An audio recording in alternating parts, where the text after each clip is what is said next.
Assalamualaikum warahmatullahi wabarakatuh.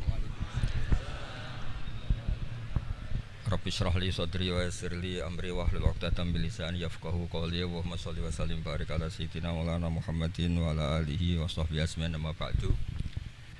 Ingkang sangat kula hormati Habib Ali Asgaf, Habib Husain Asgaf, semua keluarga, wonten Mas Fikri, Mbak Nazila, semua ingkang kula hormati, Mas Nurdin sedanten ingkang kula hormati. Niki ngaos ilmu dulu apa ngaji ijazah dulu ini?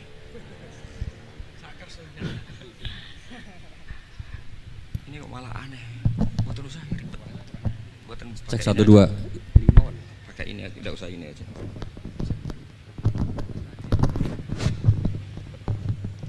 Gampang mana? Ini jelas. Nah.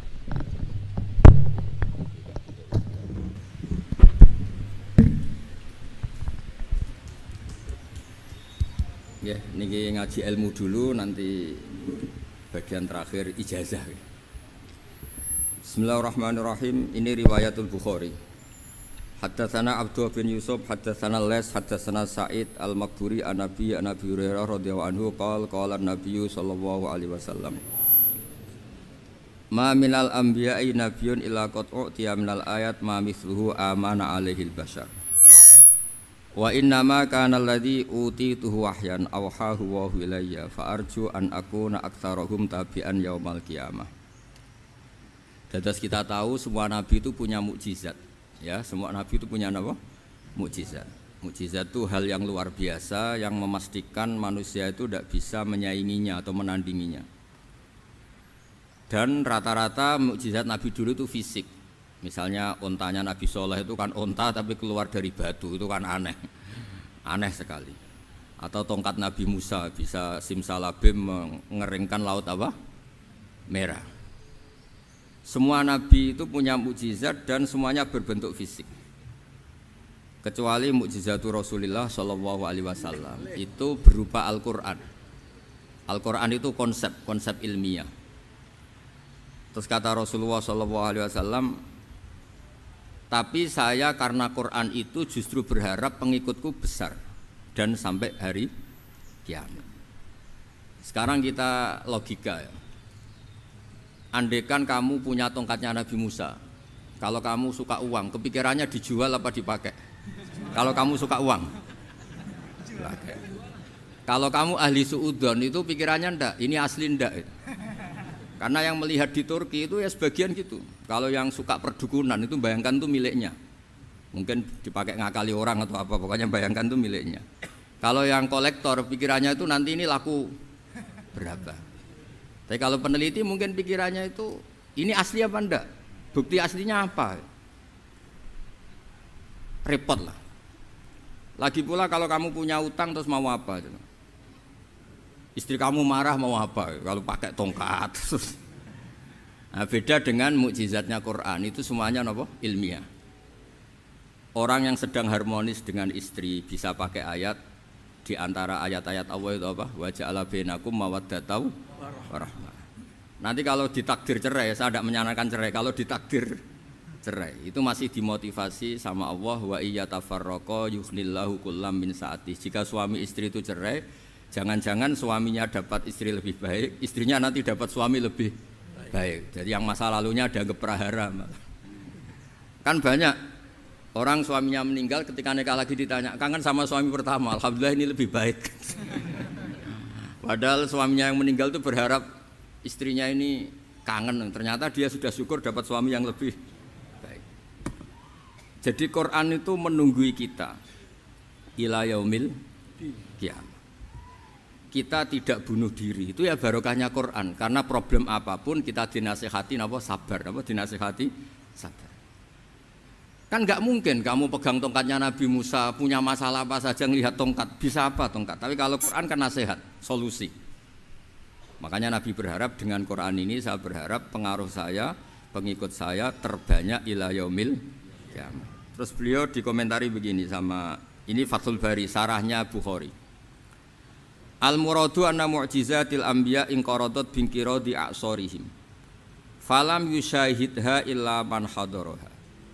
Problem mukjizat nabi-nabi dulu itu kan fisik. Sehingga yang tahu kalau Nabi Soleh punya unta yang ajaib itu yang tahu ya hanya yang hadir saat itu. Yang tahu kalau tongkat Nabi Musa bertuah itu juga yang tahu hanya yang hadir saat itu. Selebihnya tahu tongkat ya di museum. Tapi kalau Quran menjadi solusi, menjadi panduan, menjadi pegangan itu ila yaumil qiyamah. Kita beri contoh ya Quran panduan yang paling gampang misalnya begini. Dulu ini cerita ya. Dulu itu ada orang kafir cerdas namanya Jubair bin Mut'im. Itu saking pinternya dia, pinter juga tokoh. Itu sebagai delegasi pembebasan Asra Badrin. Jadi tawanan-tawanan perang Badar itu mulai dulu ya ada negosiasi mau dibebaskan. Terus orang-orang kafir ini menugaskan namanya Jubair bin siapa? Mut'im. Ini ada di Bukhari. Karena ini ngaji di Jakarta. Kalau orang nggak tahu hadis juga tanya ini sahih ndak. Wong nggak tahu kok tanya itu aneh-aneh. Padahal kalau dibodoni itu ya nggak tahu.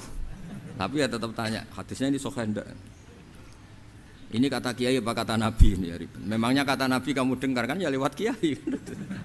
Memang. Setelah itu Jubair itu datang ke Madinah.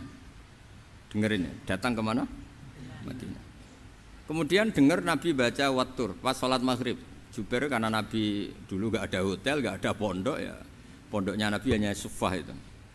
Nabi baca maghrib, bukan diskusi, bukan debat. Baca Wattur wa kitabim mastur fir raqim mansur wal baitil ma'mur wasaqfil marfu wal bakhril masjur terus. Kemudian sampai pada titik ayat am khuliqu min ghairi syai'in. Masa manusia atau alam raya yang maujudat, yang nyata, yang wujud nyata. Kemudian asal usulnya itu ketiadaan. Ini kan hadhil alam maujud, alam ini kan nyata. Masa sesuatu yang nyata penciptanya itu tidak nyata. Jadi enggak mungkin ada faham nihilisme. Kalau faham nihilisme berarti melahirkan teori begini. Al adamu yakhluqu maujudan, sesuatu yang tidak ada menciptakan yang itu kan akal gak bisa nerima. Kalau sesuatu ini ada, penciptanya pasti ada. Terus akhirnya Jubair bin Mut'im itu simpuh di depan Rasulullah terus bilang, ya Muhammad kada qalbi ayatir, hampir saja hati saya terbang. Kalau riwayatnya Imam Ahmad, faka'an nama sudi aqalbi, hati saya ini hancur. Semua teori yang saya bawa untuk ngelawan kamu sekarang luluh semua, hancur semua. Yang benar adalah teori Anda bahwa Tuhan itu satu dan Tuhan itu ada sebelum semua makhluk. Coba kalau Nabi Muhammad ada Jubair bin Mut'im terus menyembunyikan tongkat dekat mihrab, terus dilihat ini apa, paling pikirannya ini dari kayu apa, terus yang bentuk tongkat itu tukang pemahatnya siapa, kok kurang keren, kalau di Blitur gimana ya, kan malah panjang. Kira-kira kalau mukjizat itu dari tongkat itu malah panjang. Panjang lah pokoknya, panjang. Lagi pula kamu coba kan nggak ngarah mandi, itu yang mandi kan nabinya bukan tongkatnya. Coba tongkatnya Nabi Musa dicoba anak-anak beki itu, dipakai mukul kucing aja tidak mesti mati itu. Jadi nggak jelas mukjizat-mukjizat seperti itu nggak.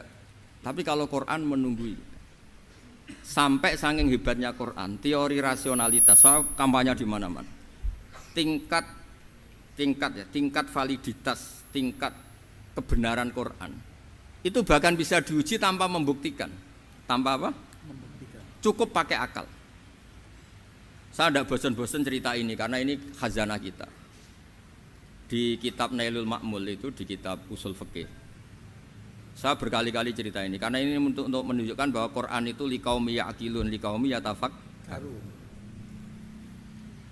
Ada seorang kiai, seorang ustadz, kiai dulu itu ya memang orang soleh, alim terus jadi kiai. Kalau kiai sekarang tuh macam-macam, nganggur terus ingin jadi kiai, terus daftar gitu. Ada lowongan di yayasan masuk ingin jadi ustadz, karena dengar ada gajinya. Dulu tuh ada seperti itu, udah ada. Makanya dulu tuh kalau ustadz kiai pasti soleh karena dia alim terus ingin orang lain tuh mendapat ilmunya. Kalau sekarang nggak ada yayasan sehat, guru gajinya sekian, yang nggak ingin jadi ustadz tuh daftar karena ada gaji. Apalagi ada kabar, ada gaji, ada mes, ada wah yang daftar banyak. Tapi mentalnya ada kiai sebetulnya. Ya kalau sampean tanya itu baik enggak Gus? Ya setengah baik. Ya maksudnya setengah baik ya ada baiknya lah, namanya profesi ngajar itu kan baik. Tapi setengah saja karena motifnya itu nyari gaji, bukan ingin mencerdaskan umatnya Rasulullah SAW. Itu Imam Amudi itu guru matematika. Saya nggak bosan-bosan cerita ini, guru matematika. Muridnya sampai takut, ini masuk surga ndak? Kiai kok ndak ngajarin istighosa atau tahlil, malah ngajarin apa? Matematika. Beliau meninggal, terus muridnya tanya, ma fa'alallahu bik, kira-kira gitu. Apa yang dilakukan Allah? Allah nyambut Anda gimana? Terus kata Imam Amudi, bagus saya disuruh ngajar malaikat. Karena malaikat kan tidak pernah kayak anak bagi gini ngaji gini. Malaikat itu tidak pernah ngaji, dia iman saja karena tahu surga, tahu neraka, terus iman gitu aja. Jadi imannya malaikat itu nggak keren kita. Imannya loh. Loh itu yang ngendikan Nabi loh, tidak saya. Nabi pernah tanya sama sahabat, iman yang paling keren siapa? Jawabannya sahabat malaikat. Ya enggak karuan malaikat iman. Dia yang tahu surga neraka, tahu segalanya, masa ada? Enggak iman, ya pasti iman lah katanya. Terus ya para sahabat engkau iman ya wajar kan menangi saya, nemuin saya. Yang hebat itu orang-orang yang tidak melihat saya, tidak saya didik tapi tetap iman. Karena dididik akal, ya tadi dididik Quran, apa dididik Quran. Sama siapa? Teks bahasa Arabnya masang. Terus Imam Amudi kata Allah, suruh dia ngajarin para malaikat cara menemukan saya. Malaikat dikumpulin, terus Imam Amudi disuruh ngajar. Sama singkat kata-katanya Allah di mimpi itu.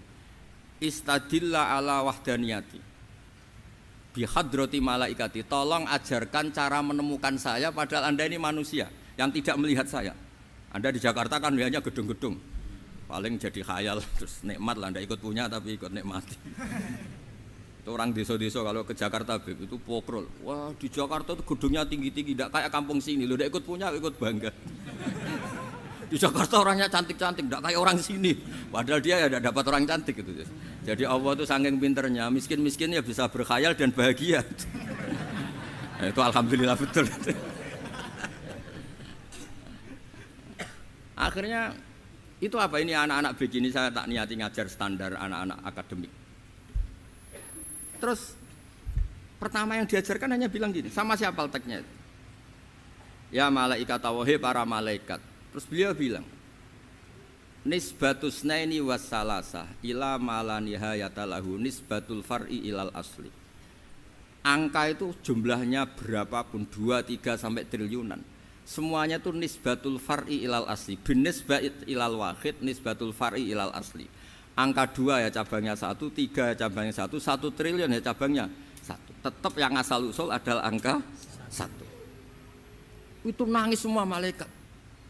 Cara Jawa itu mandekman kue iman kaya imanku. Makanya imannya umat Rasulullah SAW itu PD-nya, yakinnya kayak imannya malaikat. Kalau Tuhan itu 1. Karena angka agak bisa dimulai kecuali dengan angka 1. Makanya nisbatus naini wassalasah ila mala nihayatalahu iku nisbatul far'i ilal asli. Semuanya itu nisbatnya cabang ke induk. Berarti semua alam raya ini tetap asal usulnya 1, yaitu qul huwallahu ahad. Nah, itu namanya akal. Umatnya Rasulullah itu ditinggali mukjizat akal lewat panduan Quran, sehingga meskipun kita tidak menangi Rasulullah, tidak menangi sahabat, kita tidak tahu malaikat Jibril, tapi cara iman kita ini tidak kalah keren. Yakin hakul yakin. Terus kedua, gambar. Kamu gambar rumah, gambar hewan, gambar apa saja, mesti dimulai 1 titik. Entah gambar kamu bagus, entah jelek, tetap dimulai 1 titik. Nah, titik ini namanya nuqtatul wujud. Semua alam raya dimulai dari 1 titik, yaitu nuqtatil wujud. Makanya Quran dimulai bismillah, dan bismillah itu dipilih sama Allah pakai pertama ba itu ada titik. Itu kata semua ulama. Itu titik itu singkatan dari bi kana makana wa bi yakunu mayakun. Karena saya semuanya ada. Bi itu karena saya. Jadi makanya santri-santri beki tidak usah bayangkan kamu jadi wali terus bisa terbang ke Mekah, tidak usah. Kalau terbang ke Mekah ya sudah umroh aja bayar. Kalau enggak ya maklaran KBIH atau apa, pokoknya cari gratis itu. Ya gratis kan, dapat orang 10 gratis 1. Terus orang enggak umroh-umroh dirayu-rayu supaya umroh. Repot. Itu pelanggaran fikih itu. Kalau orang punya utang itu wajibnya nyaur utang dulu gitu. Wah, repot. Saya itu juga sering bingung di kampung-kampung. Gus sama umroh. Kenapa? Dapat gratisan. Minta uang saja buat nyaur utang, enggak boleh Gus. Wah, secara fikih yang wajib itu nyaur utang bukan umroh. Enggak boleh Gus diminta uang, enggak boleh, harus umroh. Udah gitu saya ini bingung Gus mau umroh, enggak nikmati. Kenapa? Disuruh ngajar Gus. Repot semua kalau ibadah mergawe ya gini, bingung semua.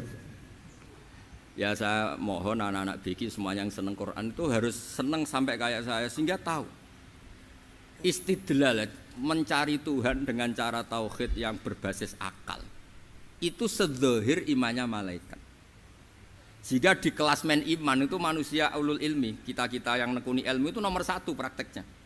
Karena nomor 1 itu Allah karuan kan, syahidah Allah kan enggak tertandingi, syahidah wa annahu la ilaha illallah. Terus wal malaikatu, malaikat kan karuan karena langsung menyaksikan surga. Dan ketiga apa? Wa ulul ilm. Berarti prakteknya kan nomor 1. Kalau kompetitornya semuanya manusia, ulul ilmi nomor berapa? 1 kan? Nah nomor 3 kan dari Allah, malaikat, ulul ilm. Berarti kalau kompetisinya antar manusia nomor berapa? 1 kan? Nah kenapa ulul ilmi di nomor 3 kan tapi dari Allah, malaikat, ulul. Kerennya kayak apa? Karena cara iman ulul ilmi itu enggak ada ragunya sama sekali. Kamu ragu enggak kalau 2 itu cabang dari 1, asal-usulnya 1? Enggak pernah kan ragu kan? Semua gambar seruat apapun dimulai dari 1 titik, ragu enggak? Enggak kan?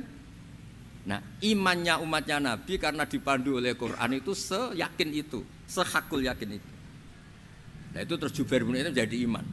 Am khuliqu min ghairi syai'in am humul khaliqun. Terus kata Allah lagi, kalau kamu tidak percaya saya yang bikin langit bumi ya gampang dong, kamu saja yang ngomong kalau kamu yang bikin. Paling orang sepakat kamu stres. Terus hanya ayat gitu, am khalaqus samawati wal ard. Kalau kamu tidak yakin Allah yang bikin ya silakan Anda klaim saja kalau kamu yang bikin langit bumi. Bala yuqinun. Kamu juga enggak mau kan dibilang stres. Nah ini terus saya teruskan ya. Makanya mukjizat terbesarnya Nabi adalah Al-Quran. Karena Al-Quran itu cerita tentang hukum-hukum akal, cerita tentang logika-logika peradaban. Misalnya logika peradaban, contoh paling gampang. Di Quran itu ada sekian ayat yang Allah cerita peradaban. Misalnya wa ahsinu innallaha yuhibbul muhsinin. Itu dikutip terus kemudian disimpulkan dalam peradaban. Kata Sayyidina Ali karramallahu wajhah ngendikannya gampang. Ahsin man syi'ta takun amirah. Kamu berbuat baik saja sama seseorang, maka otomatis kamu akan jadi pemimpinnya. Ada orang enggak tamat SD, enggak tamat papa, gobloknya minta ampun. Tapi karena gaji seorang pakar. Oh, kamu tak gaji 1 bulan 1 miliar. Perusahaan saya jadikan besar. Itu dikongkan ngalor ngidul ya nurut. Hanya karena dia ihsan.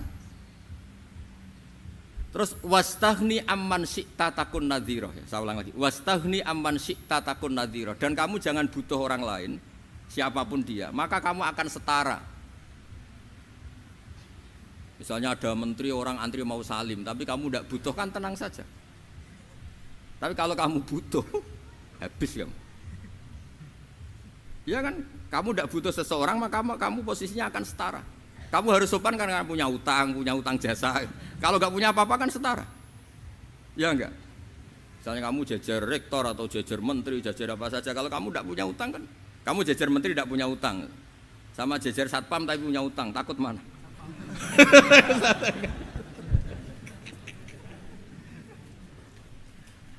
Kalau butuh itu mesti kalah kan? Ada pejabat misalnya nggak begitu cantik sama perempuan cantik yang kamu butuh ingin dicintai, takut mak. Padahal nggak jelas orang ini pangkatnya apa, nggak jelas. Jadi dalam hukum sosial itu kata Sayyidina Ali wastaghni amman syi'ta takun nadhira. Kamu jangan butuh seseorang maka kamu akan setara. Terus yang terakhir wahtas ila man syi'ta takun asirah. Asirah pakai sin. Dan silahkan butuh seseorang maka kamu akan jadi budak dia. Ya coba misalnya Anda seorang profesor, seorang alim, seorang kiai top. Misalnya mencintai janda di ujung kampung sana, jalan kaki 2 kilo. Padahal itu gak tamat SD, tapi gara-gara seneng kacau kan? Logika kepangkatan hilang semua kan? Jadi itu hukum peradaban. Itu mewakili isi-isi sosial yang diterangkan Quran. Ya, dari paketnya 3 tadi ya. Ahsin man syi'ta takun amirah. Kamu berbuat baik sama seseorang maka kamu bisa memimpin. Wastaghni amman syi'ta takun nadhira. Kamu jangan butuh seseorang maka kamu akan setara. Mbok kamu ketemu orang terkaya di dunia. Ya ketemu orang terkaya di dunia, kamu jejer, kamu tidak butuh dia. Tenang kan bisa setara kan? Tapi kalau butuh harus sopan, ngajukan proposal, harus berakhlak karimah. Makanya sekarang Anda kok berakhlak kenapa? Ternyata mau nyalek. Biasanya Anda berakhlak kok berakhlak. Ada apa ini? Makanya guyonan di Rembang itu Beb Husain itu. Kalau ada orang mendadak sopan sama temannya, temannya curiga, kok tumben sopan, mau utang ya?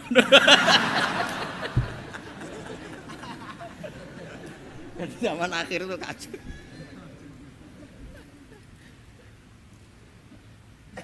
Ya di semua daerah gitu ya sama Pak Rektor ya. Kalau ada teman biasanya nggak sopan kok sopan, itu temannya curiga. Ini Pak Rektor UI ini kok tumben sopan, ada apa ya? Karena di mana-mana orang butuh itu pasti beretika. Kamu punya teman paling berdua, kalau mau utang berakhlak gak? Atau misalnya kamu punya adik cantik terus punya teman berdua, kalau cinta adik kamu berakhlak gak? Biasanya nggak sama sekali gak berakhlak. Gara-gara butuh menjadi berakhlak. Ya jadi hukum sosial itu ya kuncinya 3 tadi. Ahsin man syi'ta takun amirah. Wastaghni amman syi'ta takun nadhira. Terus wahtas ila man syi'ta takun asira. Kalau kamu butuh seseorang pasti kamu dibikin hina. Asir itu tawanan.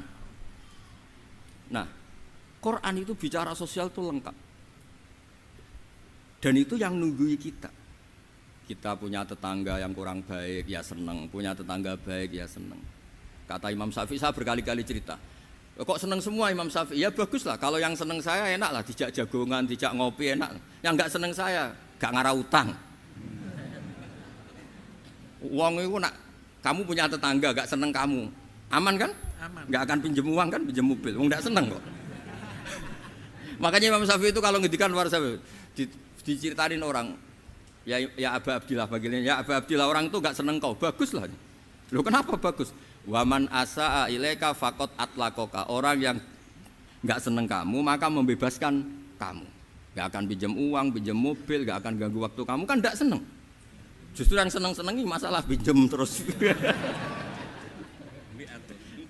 Imam Syafi'i itu orang yang anggap dunia itu selesai. Ada yang cerita, ya Aba Abdillah, orang yang tadi cium tangan engkau, yang hormat engkau, di luar maki-maki engkau, ngerasain engkau, ngata-ngatain engkau. Ya bagus lah. Kok bagus gimana? Berarti saya wibawa, depan saya tidak berani. Berarti saya wibawa, di depan saya tidak berani. Berarti itu makomnya sudah kulillah sumadarhum fi khawdihim yal'abun. Sudah dunia itu selesai, sudah agak penting semua. Nah itu kalau kamu anak-anak bagi ahli Quran sudah ayatnya kulillah sumadarhum fi khawdihim yal'abun. Sudah lihat Allah saja agak penting, makhluk-makhluk itu dah makhluk semua agak penting, sepenting Allah. Nah kita ini ditunggoni mukjizat seperti itu. Bayangkan misalnya kita ditunggoni tongkatnya Nabi Musa. Saya ngajar di sini terus ini tongkat. Terus nanti yang tanya, Gus itu kayu apa Gus? Nanti yang kolektor tanya itu harganya berapa Gus? Ruwet apa? Terus yang ahli suudon itu asli gak Gus? Wah. Yang ahli suudon kan mesti tanyanya gitu, itu asli enggak Gus? Repot-repot pokoknya. Tapi kalau Quran kan jelas, kenapa? Jelas. Ya terus saya teruskan. Fala yamurru terus al murad anna mu'jizatil anbiya in qaradat binqidari aqsam satu wa mu'jizatul Quran mustamirratun ila yaumil qiyamah. Wa kharquhu lil adat fi uslubihi wa balaghatihi wa ikhbarihi bil mawhibat. Terus kata ini yang ngarang Fathul Bari sarahnya Imam Bukhari. Fala yamurru asrun minal aqsar illa wa yadharu fihi shay'un mimma akhbaru bi annahu sayakun yadullu ala sihhati da'wahu wa hadza aqwal muhtamilat wa takmiluhu fil ladzi ba'da wa qilani ya anal al makna anal mu'jizat al madiyah kanat khissiyatan tusyahadu bil absar kana qati saleh wa asa Musa Mukjizatnya nabi-nabi dulu itu hanya penyembuh, hanya pelengkap, hanya nuruti keinginan mata. Seperti dahsyatnya apa? Laut Merah di sebelah apa dipukul sama tongkatnya Nabi siapa? Itu semuanya itu hanya memanjakan mata. Urusan mata. Terus wow itu. Tapi kalau mukjizatnya Nabi Muhammad itu berdasar akal. Maksudnya berdasar akal nih dengerin ya. Dengerin betul. Ketika Laut Merah terus tersibak kan, wow itu keren kan. Terus kita bilang, menyimpulkan, wah kita tidak akan mampu. Itu bodoh sekali kesimpulan kita tidak akan mampu. Meskipun bikin nyamuk Anda juga tidak mampu. Loh untuk memutuskan tidak mampu saja kok sampai pertunjukan seperti itu tuh laopo, cek goblok gitu. Nah kalau kita karena umat yang pinter untuk memaksa kita nggak mampu, Allah bilang innallaha la yastahi ayadriba mathalam ma ba'ud. Kita melihat nyamuk langsung berkesimpulan tidak mampu. Saya berkali-kali cerita nyamuk itu sudah kecil, masih punya urat, uratnya kayak apa? Masih punya kuman, kumannya seberapa? Ya enggak? Nyamuk itu kecil, punya organ tubuhnya punya urat. Itu kalau kamu pinter, antara tongkatnya Nabi Musa menyibak Laut Merah sama nyamuk itu sama-sama berkesimpulan melahirkan satu faham bahwa kita tidak mampu. Loh, untuk memaksa tidak mampu saja kok nunjuk pertunjukan ada onta keluar dari batu, Nakotu Soleh, ada tongkat yang bisa mengeringkan Laut Merah. Cik goblok ya. Lah kita alhamdulillah tidak jenis goblok yang seperti ini. Untuk ikrar bahwa Allah itu hebat ala kulli syai'in, cukup lihat nyamuk, kagum kan? Sudah tidak usah bikin hidup. Saya berkali-kali mencontohkan. Para pemahat tak suruh bikin patung gajah itu mampu. Tak suruh bikin patung nyamuk kalau bisa. Nyari materi dari apa coba? Gampang mana bikin patung gajah sampai patung nyamuk? Gajah, makanya Allah bikinnya contoh itu untuk ijaz itu pakai nyamuk bukan pakai. Itu kalau ustadz-ustadz yang agak jorok malah contohnya nyamuk Gus. Itu kecil. Itu kayak apa? Di dalamnya dia hamil. Itu anaknya kecil lagi, telurnya kecil lagi itu gimana itu cara bikin itu? Makanya di sini ini ada kitab Itqon itu komentarnya itu lucu. Ini kitab Al-Itqon karangannya Imam Suyuti. Ini persis komentar saya tadi yang kata Imam Suyuti pengarang kitab Itqon. Wahya imma khissiyah wa imma akliyah. Jadi mukjizat itu ada yang fisik, bisa dilihat indra, panca indra, bisa dilihat akal. Wa aktsaru mu'jizati Bani Israil kanat khissiyah li baladatihim. Bilada itu goblok, wakil lati basoirihim. Dasar wong goblok. Mukjizat kok ngenteni sing wow. Maksudnya dasar wong untuk ngakui Allah hebat saja kok nunggu halal yang seperti itu gitu. Paham gitu? Mergo likil latin apa aklihim wa aksaru mu'jizati hadil ummah akliyatun li farati dzakaihim wa kamali afwahihim. Dan mukjizatnya umat ini semuanya berdasar akal karena sudah cerdas. Jadi andaikan kita melihat tongkatnya Nabi Musa menyibak Laut Merah dengan melihat nyamuk, kesimpulan kita sama-sama wow, sama-sama keren, sama-sama memastikan kita tidak mampu. Makanya terus Quran menerangkan kita wa ma min dabatin fil ardi wala ta'iri yatiru bi janahihi illa umamun amsalukum. Jadi keseharian kita lihat burung kok terbang. Itu sudah ayatun min ayatillah. Paham nggih? Dados niki kudu bangga ditunggoni napa Quran, nggih ditunggoni napa Quran. Wa mu'jizatul Quran tusyahadu bil basirah fayakunu mayatabi'u li ajlihi aksar. Terus li annal ladzi yusyahadu bi ainir ra'si yang qaridu bin qiradi musyahidi. Sesuatu yang tampilan dahsyatnya itu disaksikan mata, maka itu bisa habis. Era tongkat Nabi Musa seperti itu habis enggak? Bisa mengeringkan Laut Merah, habis kan? Tapi era mukjizatnya Quran ila yaumil qiyamah. Ya contoh sosial, saya kembali lagi ke sosial. Kamu punya teman awet atau punya istri awet, itu konsepnya ya wal kadhiminal ghaidh, agak gampang tersinggung. Coba kalau kamu setiap tersinggung putus, setiap tersinggung habis, kamu tidak punya teman, tidak punya istri. Sampai kita awet seperti ini, kalau kecewa ya wal kadhiminal ghaidh, ngempet. Termasuk saya ini biasanya ngaji khusus terus baca gini ya kecewa. Tapi barokahnya diwarai Quran wal kadhiminal ghaidh, ngempet Gus ngempet. Terus kecewa sama teman, kenapa tidak putus? Karena wal afina aninna, sudah kalau kecewa maafkan. Coba kalau kita kecewa presiden demo, kecewa menteri demo, kecewa orang tua minggat, ya kalau dicari, kalau tidak kan malu. Saya itu punya teman tak tanya, kecewa Gus sama bapak itu, kenapa tidak minggat? Malu, kenapa malu? Takut gak dicari. Itu orang tuh paling malu itu kalau keluar dari rumah nggak di. Saya punya teman lagi, saya ini takut mati Gus. Kenapa? Takut istri saya tidak nangis Gus. Itu kematian terburuk itu kalau sudah mati, tahu istrinya tidak nangis. Oh, itu malu betul itu. Makanya jangan mati. Pokoknya pastikan orang sekeliling Anda nangis itu baru berani mati. Kalau tidak jangan. Ya jadi mukjizatnya Nabi itu luar biasa. Walladzi yusyahadu bi'ainil aqli bakin yusyahiduhu kullu man jaa ba'dal awali mustamirran.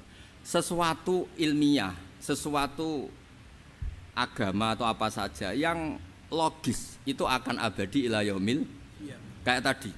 Ketika kita kecil diajari apa? Wujud, qidam, baqa, mukhalafatul hawadisi, qiyamuhu binafsihi wahdaniyat qudrat irada. Itu ila yaumil qiyamah.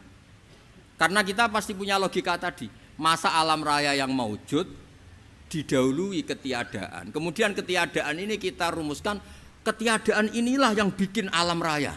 Di mana-mana nihilisme, ketiadaan ya layu asfiru syai'an, namanya tiada ya tidak punya akibat apapun. Yang punya akibat apapun ya sesuatu yang wujud. Lalu itu kan ila yaumil qiyamah, sampai kapanpun teori itu akan nunggui kita ila yaumil qiyamah. Tapi kalau tongkat Nabi Musa ketika kita tidak melihat kan punya alasan tidak ngandel, Musa tidak tahu. Tapi kalau kamu seperti ini, orang paling mulhid sekalipun, paling ateis sekalipun, terus ditanya, bisa enggak Anda mulai angka di luar angka 1? Tidak bisa kan?